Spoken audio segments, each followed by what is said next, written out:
The X-Zone radio and TV show is largely an opinion talk show. All opinions, comments, or statements of fact expressed by Rob McConnell's guests are strictly their own and are not to be construed as those of the X-Zone radio and TV show or in any manner endorsed by Rob McConnell, Relmar McConnell Media Company, Talkstar Radio Network, its affiliated stations, or employees.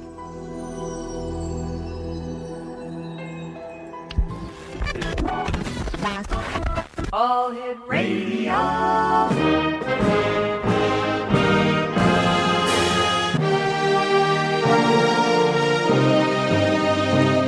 Welcome to the X Zone, a place where fact is fiction and fiction is reality.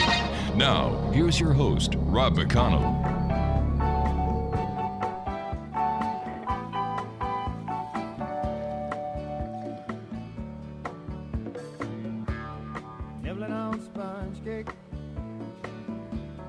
Watching the sun bake,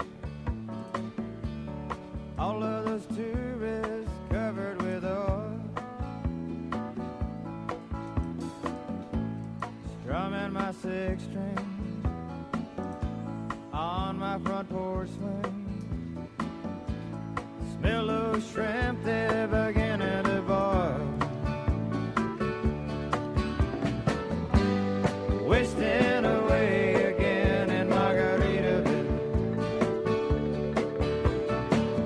searching for my lost sugar of salt. Some people claim that there's a woman to blame, but I know it's nobody's fault. And welcome back to the X-Zone. My name is Rob McConnell, and we're coming to you from our studios in Hamilton, Ontario, Canada. Toll-free worldwide, 1-800-610-7035. Email xzone@xzoneradiotv.com. On MSN Messenger, xzoneradiotv@hotmail.com. And our website, www.xzoneradiotv.com. My guest this hour is Roberta Hoffer. She is an educator with almost 30 years of experience and author of Silent Heart, which explores the relationship between vampires and the living world. Her website is www.asilentheart.com. And Roberta, welcome to the X-Zone. Thank you, Rob. Tell me, where did Good your... to be here. Well, we're glad you're here, too. Where did your interest in vampires come from? As I was growing up, I was always interested in vampires. I was an avid reader. I watched a lot of movies. And when I got older and I decided that I wanted to write about them, I wanted to be on both sides of the fence. I'd already been on the one side, the viewer and the watcher, and I wanted to be on the other side, and I wanted to create my own vampires. Tell me, are vampires real or are they folklore and urban legend? They are folklore. Mm-hmm. Yes, they are. So what is the attraction for people, the lure of the vampire then? Because, you know, there's a lot of TV shows on TV. I forget the name of the one that's out there now. I can hardly move my wife from the TV set when it's on. You're talking about the True Blood series? That's it. Mm-hmm. The one on HBO. Right. Right. And also the Vampire Diaries are on as well on regular channel. I think the lure of vampires, in particular to women, is that they are seductive, and the newer, more modern vampires are more handsome, more debonair, unlike the ones of the Bram Stoker, where the older ones were kind of creaturistic. Yeah. You know, they at least gave you a bit of a scare, but these ones these days, I don't know. You know, like you said, there's more sex appeal, not only for the females, but for the male viewers, I'm sure. Right. You know, well, but I think. Go on. I think that the older ones, yes, they did have the more of a scare factor for everybody, especially for children, I think. But now I think that they're making them more modern and more believable, and in that is kind of scary in itself, to think that somebody that looks like you and could be standing next to you could also be a creature of the night. But if they're not real, why do people still believe in them? they're not real because people believe in them, because people believe in a lot of things that are not real. It's hard to say because I don't want to step on any toes, but children believe, a lot of children believe in Santa Claus. Sure, I believe in Santa, especially Christmas Eve. Right, Yeah. and adults, But there are people that do not believe in Santa Claus. There are people that believe in witches, and other people that don't believe in witches. So it's a matter of it's the same personal thing with belief. vampires. So it's a matter of Yeah. personal belief. All right, Roberta, please stand by. You and I have to take our first 2-minute commercial break. Exo Nation, Roberta Hoffer's our special guest. www.asilentheart.com. That's www.asilentheart.com. And we'll be back on the other side of this commercial break talking about vampires here in the X Zone with yours truly, Rob McConnell. We'll be back in 2 minutes. Don't go away.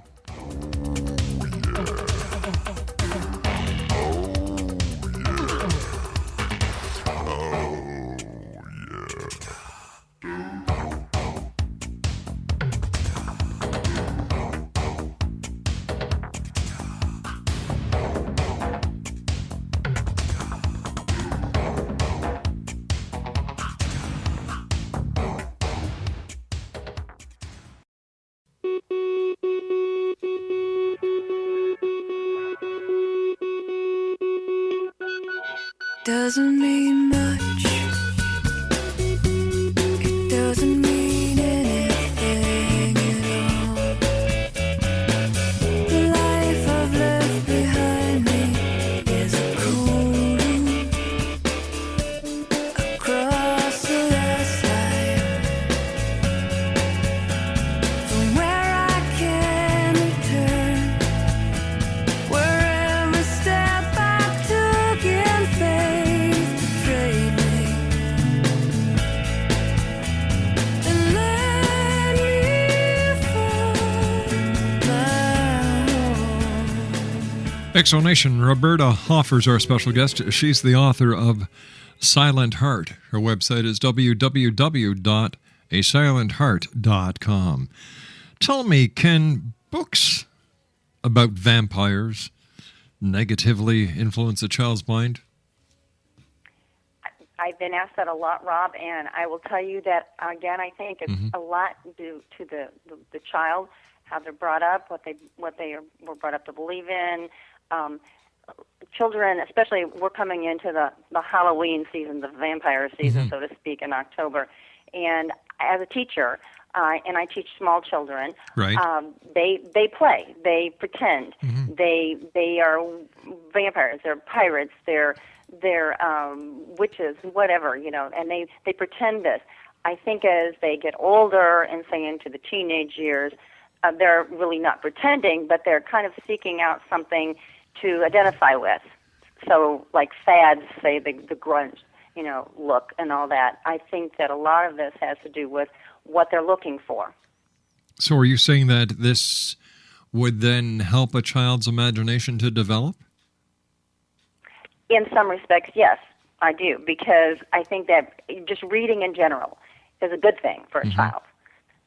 And when they read, they read, whether they're reading Diary of a Wimpy Kid or whether they're reading a vampire book or something that interests them, they're going to read it more often and get more out of it because it interests them. I Something remember. that doesn't interest them, they're going to stop.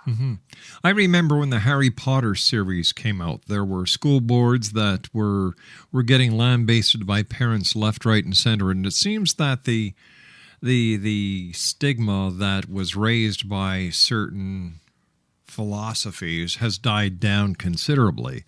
And yet I can't remember any of the vampire books ever facing the scrutiny that Harry Potter did. I don't think so, because vampires are, everyone, I believe, thinks, knows, or should know that vampires are fiction. But in the case of Harry Potter, there have been witch trials and the Salem issues and all, and I think that it has a little bit more of a body to it, a truth to it. Do you think in today's society where everybody has to be so politically correct that there's still place in school for Halloween and other paganistic holidays? Actually, I do. I know in our school system where I teach, they have, instead of having a Halloween party, they have fall parties. So they don't even call it that. The particular school that I'm in is a private school, and we do have a party where we can dress up. The kids can dress up in their costumes and whatever they want. They want to come as vampires, they want to come as pirates or princesses. That's what interests them. I don't think that is something that's going to change them when it comes into November and you're getting ready to go into the holidays. You know what? When I was a kid going to school, we had Halloween parties, we had Christmas parties, we had Easter parties. But now, with kids having to be, the school boards having to be so politically correct, are we depriving our children of some very basic values because of political correctness? Sometimes I think we are. I do, because there are so many toes that are to be stepped on, so to speak. And when you're, if you just stop and think, well, all of this red tape that involves making these decisions, if you just say, is what really makes a child happy? Are they going to be happy being able to dress up and be whatever they want to be for their so-called quote-unquote Halloween party? Or are they going to be satisfied to have cider and donuts at their fall party? I think that some children are fine with that. It just depends on how they're raised.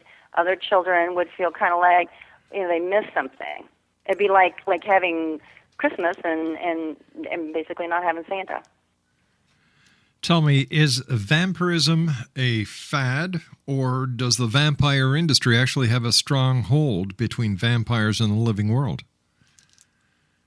Is it a fad? Well, yeah. Rob, I think that everything is a fad as far as clothing or TV shows or just things in general that come and go, because they say that I know there was a person that quoted one time that vampirism can come and go, but it's always going to be around, whether it's the bad guys with the werewolves, or whether it's the ones that change into bats, or the modern ones. It's gonna return. It may take a little, like of hills and valleys, but it will return. It will always be there because it's been there for decades, centuries. Tell me about your book, Silent Heart. My book, Silent Heart, was actually created in my head by the beginning that I did some genealogy work into my family.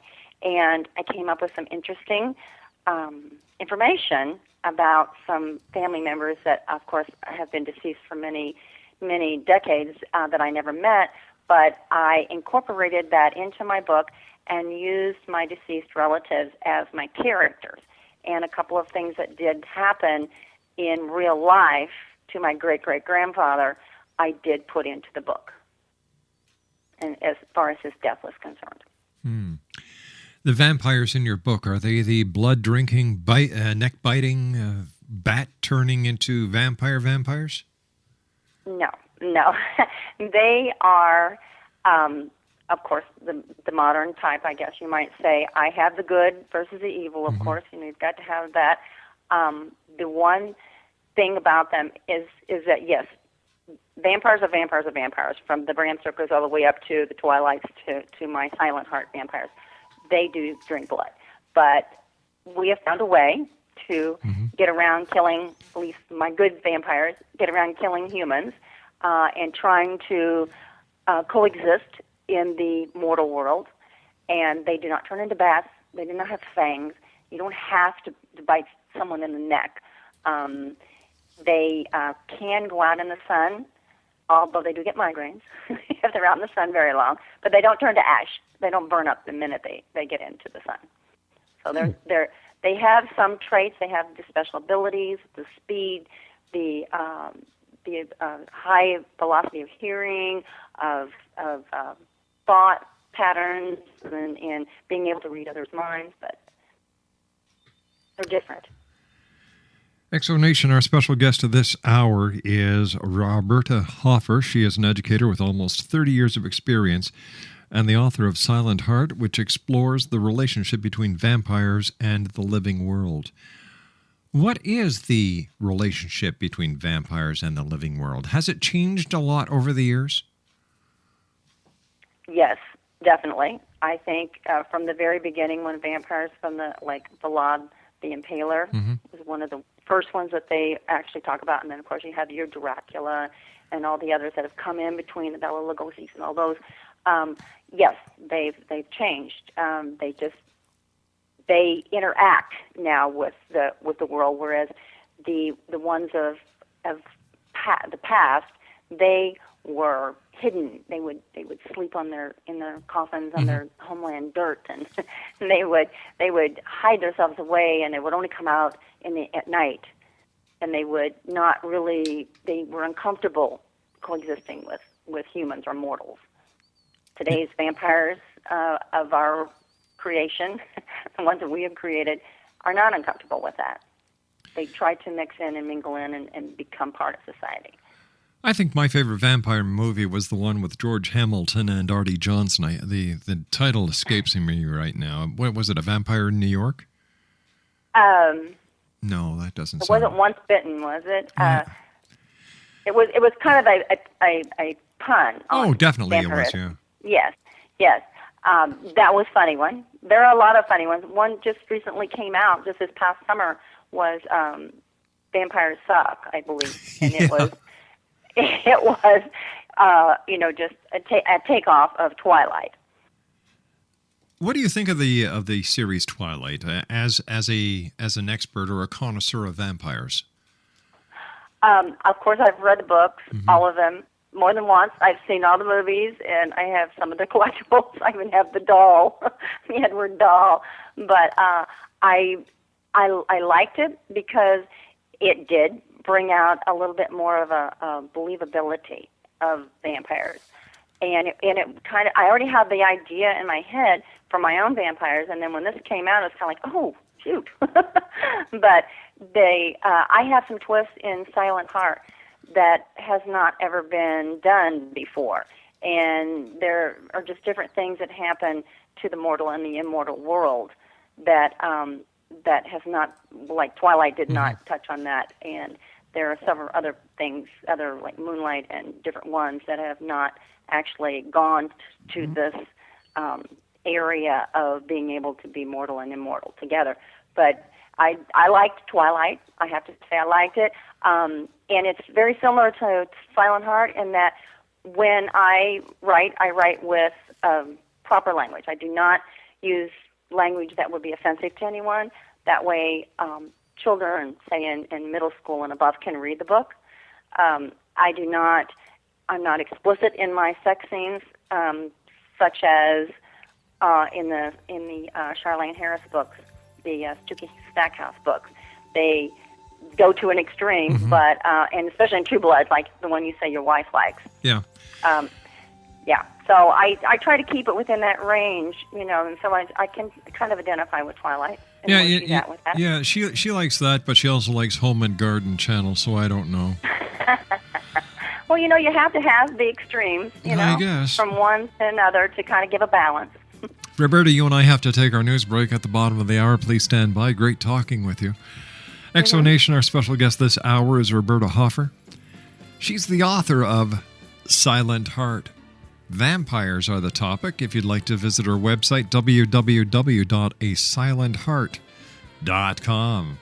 My name is Rob McConnell. This is the X Zone. We're coming to you from our studios in Hamilton, Ontario, Canada. We'll be back on the other side of this break. Don't go away. Light in your head and dead on your feet. Well, another crazy day.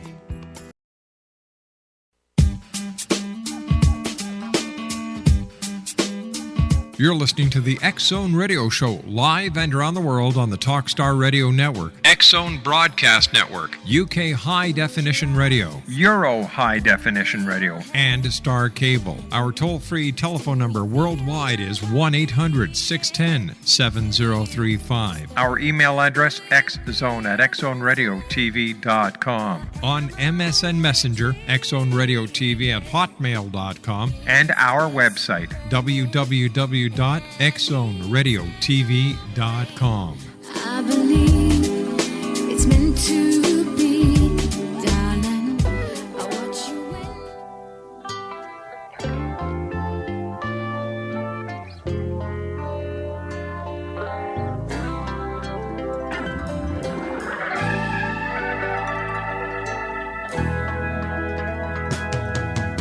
Stay away from my window.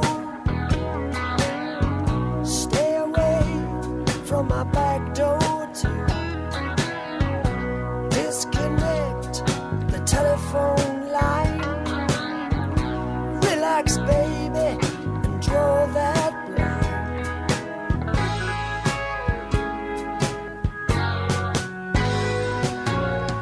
Kick off your shoes and sit right down. Loosen up that pretty French gown. Let me pour you a good long drink. Ooh, baby, don't you hesitate.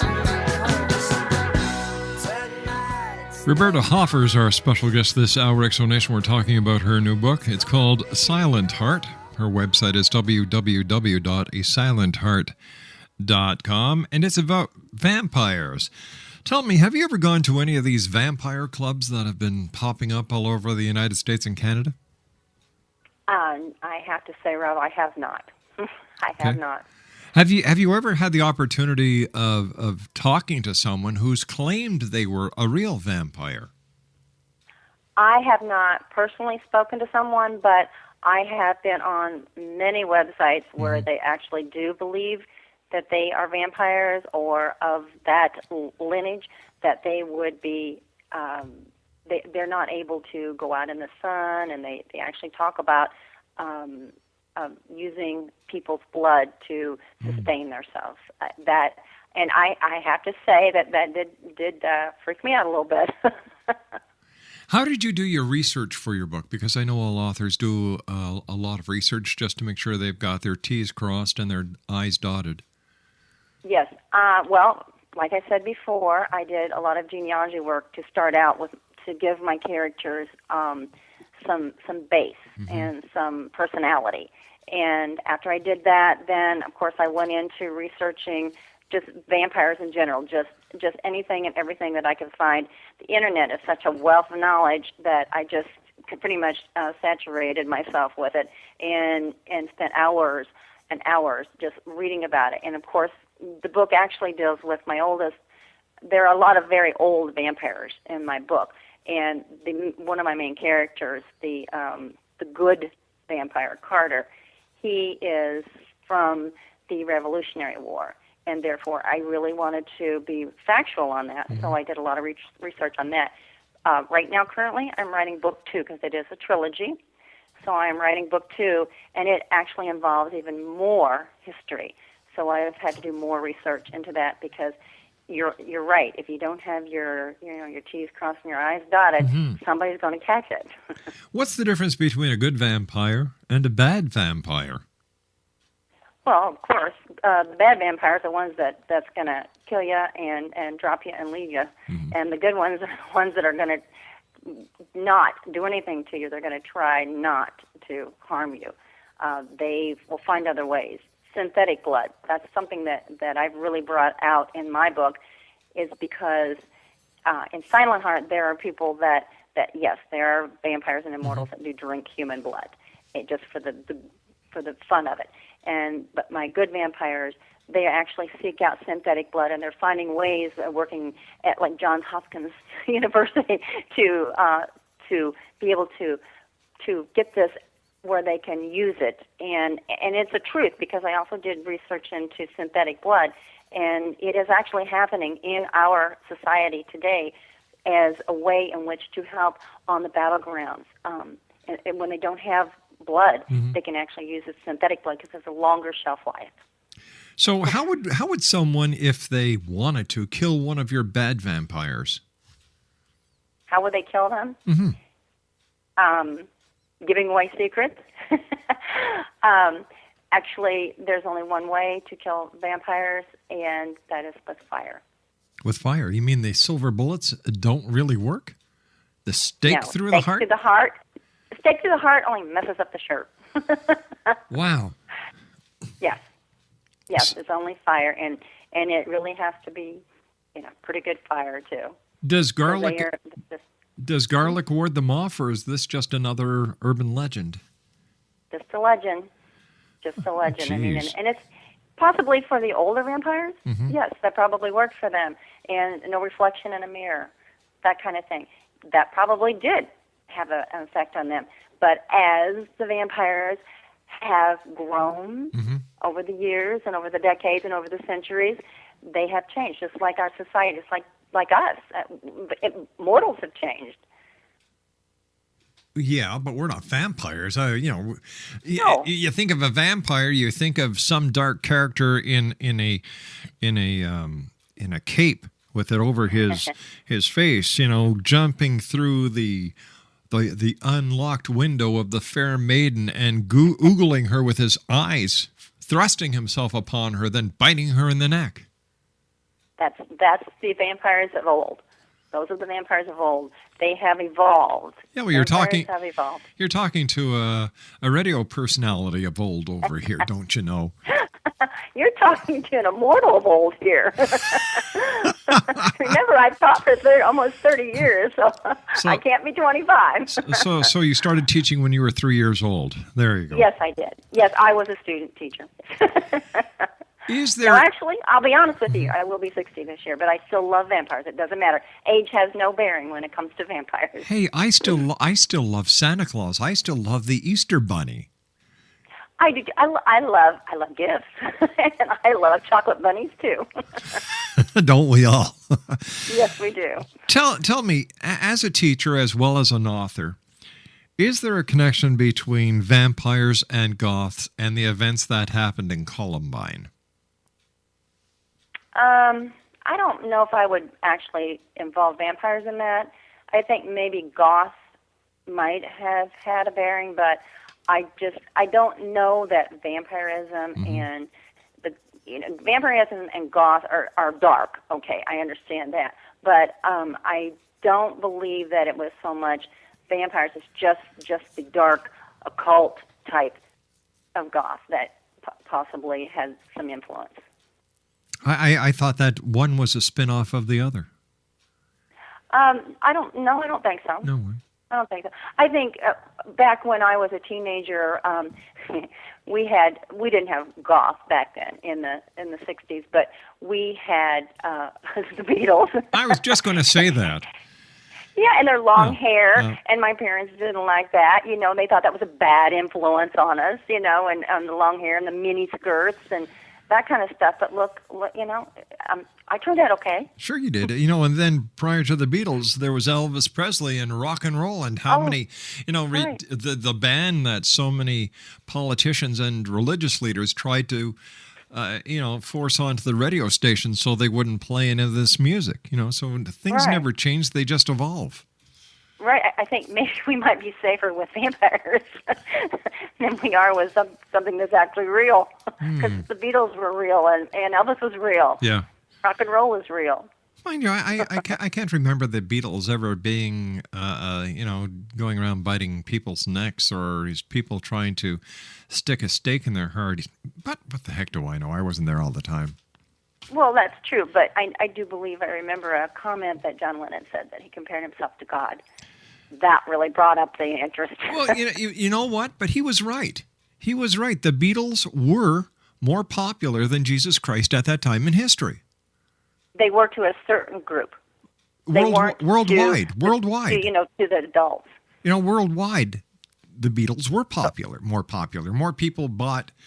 More people understood what Lenin was saying, but of course that was taken out of context and blown out all over the place. It's his comments served a dual purpose. It served to get the attention of the religious community as well as the youth. So what the heck, it worked.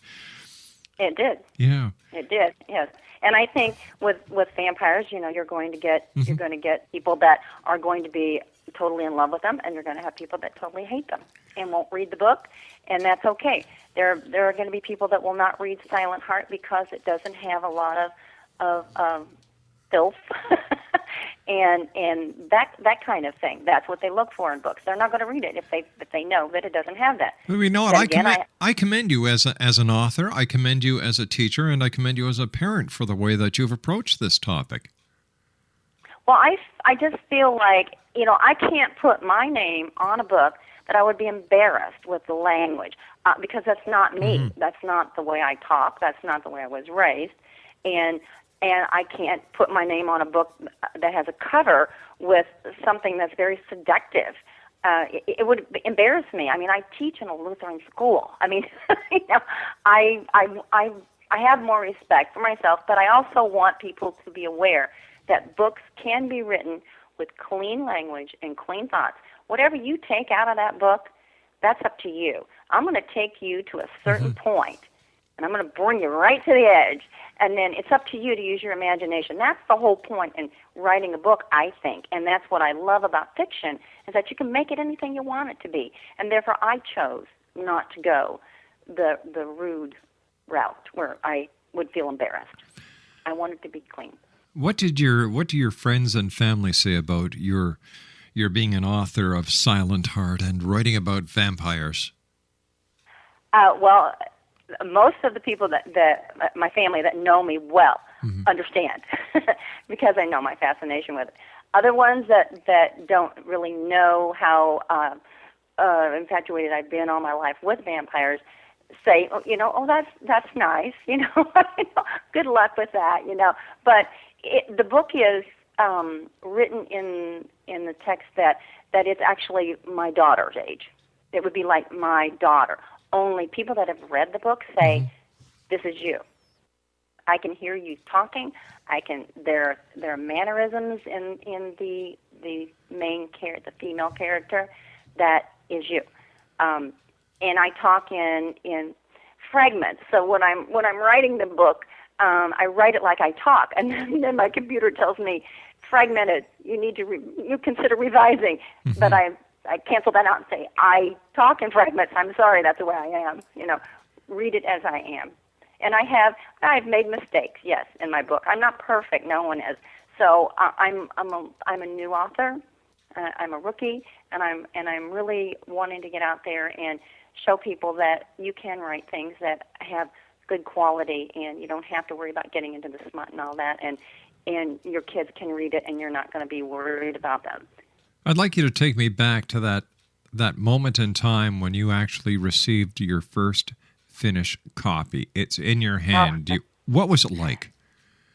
I was waiting on it, like on pins and needles, and when it finally came, I held it. My husband took me outside, said, let's take pictures. We took pictures with the book and me, but it was thrilling to me because it was like, finally, like I said, I'm going to be 60 this year, and finally, I have gotten a book out there, and now maybe I can retire and continue to write, and this is what I really want to do. I want to write books. I want to write fiction novels. I want to write children's books. That's a great interest to me. Are your books going to be towards the paranormal and vampires, or are your books going to be on a variety of subjects?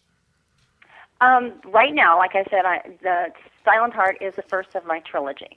So I have 2 more books to complete for this.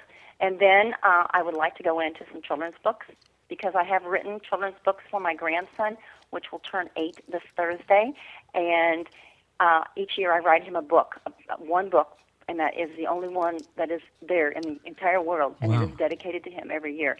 And so I hope that I can continue that because over the years that I've been teaching, I've read a lot of books to a lot of children, and it's given them a lot of pleasure, and I would like to be able to give back to them writing books for them as well. But yes, I will probably still dabble in the paranormal outside of children's books, not children's books, but outside of the children's books as well, yes. We've got about a minute left before I have to go for my next commercial break. I'd just like to ask you as a teacher, when it comes to the electronic or the new technology that's coming in, I'm talking about the iPods, the Kindles, portable computers. Do they have a place in today's school, or should we stick to the old way of doing things with books, with chalkboards, and with more one-on-one attention with teachers? I have a real opinionated thought on that. I love the way that it has come around, the computers and all, because laptop is great for writing. You can take it with you anywhere. I love the fact that you can read a book, right in front of you and on this little bitty thing. Right. Sometimes it worries me that it might make books with paper obsolete, but I also know that if you write, you can still get it on that. You can still get it on an ebook or whatever. But my grandson that I just spoke of, Christian, he has actually gone to a new school that they do not have teachers now. They have learning leaders. Ooh. And the children are not students, they're learners. And they're moving out of that, and they have computers in every room and screens that they come in, and the teacher doesn't tell them what to do. It's on the screen. And yeah, that worries me, because I worry about it being one-on-one. My classroom, we have one computer, and we are always one-on-one with the children. And, all right. And I guess old school. I try to keep it that way. Okay, we've got to take a commercial break. We'll be back in a couple of minutes. X-Zone Nation. Roberta Hoffer is our special guest. www.asilentheart.com. My name is Rob McConnell. This is the X-Zone. We'll be back. Don't go away.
And welcome back, everyone. Roberta Hoffer is our special guest this hour. She's the author of Silent Heart. It's a book about vampires, gang. Her website, www.asilentheart.com. She's an educator with almost 30 years of experience, and she likes to explore the relationships between vampires and the living world. Once again, her website is www.asilentheart.com. First of all, Roberta, great having you with us. Where can our listeners go to buy your book? They can go on Amazon.com, BarnesandNoble.com, Borders.com. Of course, they're locally in the bookstores in Indiana, but they have all the websites are there on the internet. And plus, you can go to my website, and I'll send you one that's signed. Super. Tell me, what was the hardest part of writing Silent Heart? The hardest part is what I'm doing right now. What's that? Is the PR. No, actually, putting it all together, I suppose, finding a publisher. I did go with self-publishing because I was very anxious and impatient and ready to get it out there, and I just didn't want to send it and get a lot of rejections, and I just wanted to get it out there.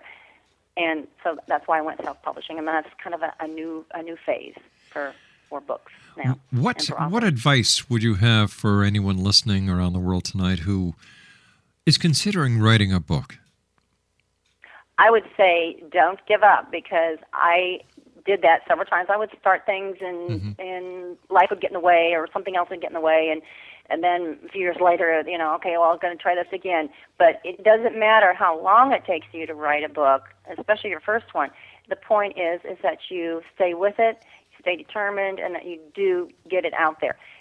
Whether it's a New York Times bestseller, or whether it's just going to be out there, and sell 1,000 books or 2,000 books, whatever. It's something that you accomplish, and you should feel proud of that. And whether I ever become a Stephanie Meyer or a Anne Rice or whatever, I have done what I wanted to do, and I will continue to write, and I'm sure that there will be some people that will appreciate that. Quickly. And I'll appreciate them. Tell me quickly, how did you overcome writer block, if you ever had it? Writer block. Writer block is, I don't know that really exists. I think that it's an excuse, but I do have times when I don't have time.